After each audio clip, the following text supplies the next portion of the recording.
$4.75 billion, মানে আমাদের ভারতীয় টাকায় প্রায় 40,000 কোটি টাকা। ভাবা যায় গুগল কেন এতগুলো টাকা একদম নগদে দিচ্ছে একটা কোম্পানির জন্য?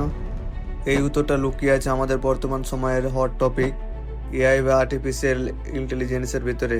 আমরা যে চ্যাটবট বা এআই টুলগুলো ব্যবহার করি সেগুলোর পেছনে ডাটা সেন্টারগুলো চালাতে প্রচুর পরিমাণের বিদ্যুতের দরকার হয়।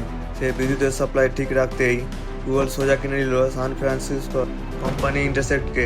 এরা মূলত এই ডাটা সেন্টার আর পাওয়ার প্ল্যান্টগুলোই তৈরি করে। গুগলের সিইও সুন্দর পিচাই বলেছেন এর ফলে তারা আরও দ্রুত এগোতে পারবে।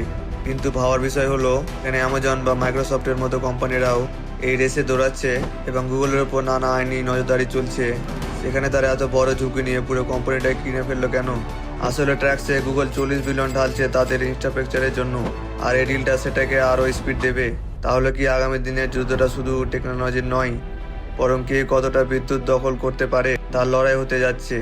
আপনাদের কি মনে হয় কমেন্টে জানান এবং সাবস্ক্রাইব করতে ভুলবেন না।